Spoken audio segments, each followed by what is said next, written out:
Don't act like you don't have them.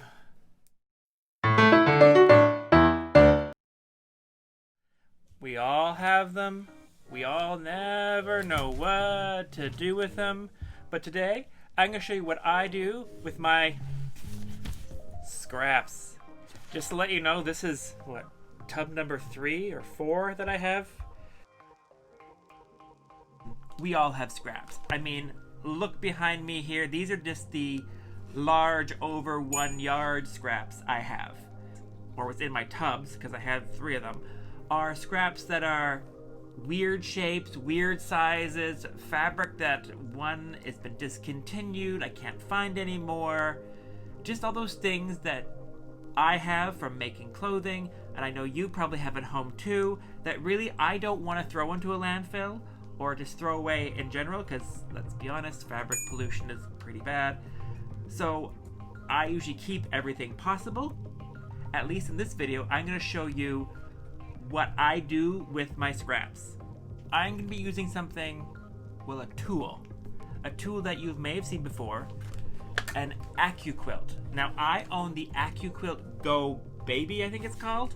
Here's off Amazon or eBay, and it's been quite handy for these sorts of projects. I chose to use 2 of the dyes I currently have, the triangle and the tumbler. I am also going to say that this video is not sponsored by anyone, it's just generally what I do. If you do not have an AccuQuilt Go die cutter or any die color that matter, you can do the same sort of activity, just cut them into squares, triangles. If you have plastic rulers, as you can see over here, I've got many different shapes. You can just plunk them on, use your rotary cutter and cut away. What I usually do with my scraps is iron. So I just generally iron all my scraps flat. Don't expect the ironing to take a short time period. It is going to take a while, especially if you're like me who had many totes of scraps that were... Here I am ironing everything. As you can see, there's different types of fabrics, different types of materials, different sizes. They just all need to be flat. So once the ironing is all done, I personally like to separate all the scraps into 3 piles. First pile is the largest pieces. The next one is odd-shaped pieces that are still fairly large. And the last section, or the last grouping, is the weird-shaped ones. Those skinny long ones, those ones that bow in and out that you really don't know what to do with. So I have separated them into 3 piles. We're going to start with the first pile. The first pile of fabric is the larger pieces. The big squares, the half yards, anything like that. And I'm going to be using the triangle shape on those. But first, what I need to do is cut those bigger pieces into, that sounds weird, smaller pieces of 5.5 inches by 5.5 inches. And that's what's going to work with my AccuQuilt system. So that's what we're going to do first. As you can see here, I'm using my trusty long ruler to cut 5.5 by 5.5 inch squares. Most of this fabric has been folded over a few times just to make the process a little easier. Now that we took our largest pieces and cut those into 5.5 by 5.5 squares, put on a good movie and just crank and crank. The AccuQuilt Go system recommends 5 layers of fabric max. In my case, and depending on the fabric you have, it might be less than that to make it through. In my case, some of the fabric was quilted, some of it was leather, some of it was thick velvet, but I still managed to get all of it through. Once all the triangles are cut, this is what I'm left over with.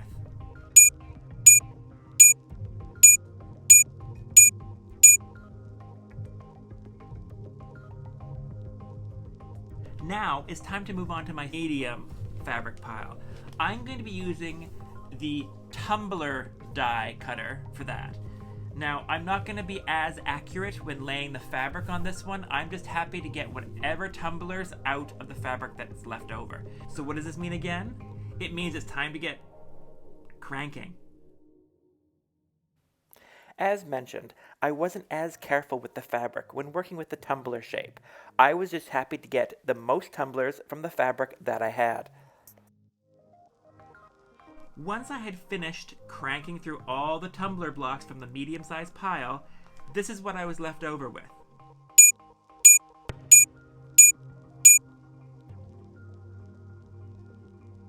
Now it's on to my last pile, the odd-shaped pile. This is where I'm going to be cutting strips. Now, that being said, none of my strips are going to be a consistent width. Length doesn't really matter. Width, it goes from 1¼ inches all the way up to 3. This is the choice I made. You could do all 2½ inches. You could do all 1-inch strips. I just happen to know that I like a random strip set. This means it's time for me to get out my trusty long ruler and start stripping.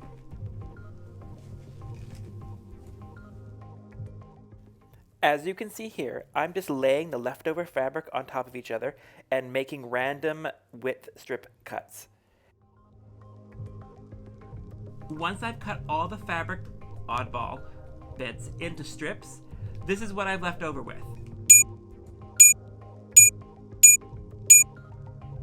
I put everything into labeled bins.